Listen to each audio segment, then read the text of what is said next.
Okay guys, ito yung nabili nating DS4 o dual shock 4 from Lazada. Yan.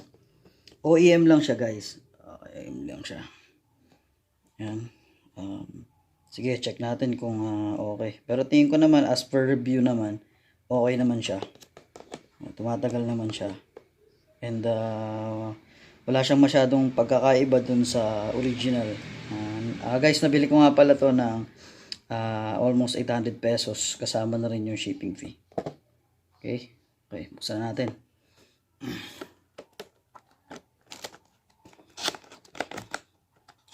Nabuksan ko na nga pala to before. Yung naka-bubble wrap siya, okay naman siya. And then nandun na rin yung charger niya. Kasama na rin yung charger doon.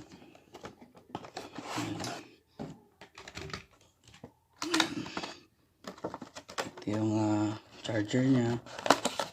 Ayan. Pangkaraniwang charger lang din katulad ng mga phone. Ayan. Ayan. Then, ito yung mismong item niya.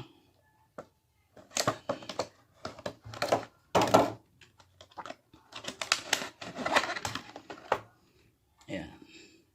Magaan siya. Ayan, meron siyang sa dock yata. Ito yung sa earphone. Ayan. Okay naman siya. So far maganda yung pinutan niya. Yung touchscreen yan. Touchpad pala, sorry. Ayan. Hindi ko na lang muna tatanggalin yung niya. Yung plastic. Ayan. So far maganda siya. Maganda, sarap pindutin. Lambot siya. Ayan. Pwede nyo na lang siyang bilhan ng pad dito. Pero malambot naman. Malambot naman siya. Ayan. Try natin buksan. Ito natin. Ayan. Yan yung light niya. Connected na siya dun sa PC ko kaya naganan na siya. Yan. Connected na ibig sabihin. Pero kung gusto nyo i-connect, hold nyo lang tong PlayStation button tsaka share. Yan. Pag nagbiblink na siya na ganyan, ibig sabihin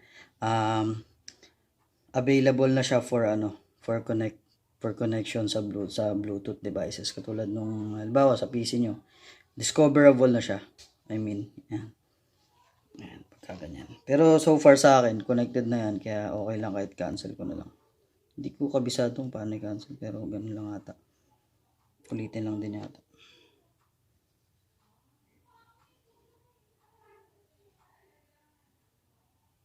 Ayan. Ayan. Okay naman siya. Maganda. And then, siguro after 1 month or 2 months, try ko siyang mag-review ulit after dito. Magaan siya, lightweight, and then sabi nila mas mabigat daw yung sa original, pero okay naman, maganda. Lambot na ng pindutan niya. Ayan. Ito yung niya, yung box niya. Ayan. Ito yung box niya. DS4 box. Ayan. Meron pa siyang manual.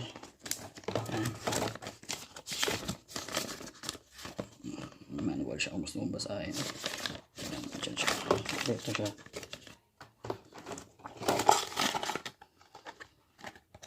Yung box niya. Simple lang yung box niya. Ito niya naman. OEM lang kasi. Pero so far sa paggamit ko nito, ganda siya. Sarap gamitin. And then kung na-try ko na kasi siya guys sa NBA 2K21. So hindi siya madaling gamitin sa 2K21, pero kung gusto mo talagang gamitin, naglalaro ka, patulad ko, nag-install ako ng DS4 Windows. Search nyo lang, ilalagay ko na lang din sa description below para makita nyo kung paano siya. Iraran lang naman siya, and then yun ang mangyayari doon kasi i-detect niya yung itong PS4 controller na to as Xbox controller, di ba? Kasi yung Xbox kasi for Windows, di ba? I-convert na lang. Yan. So pag ganyan, okay siya.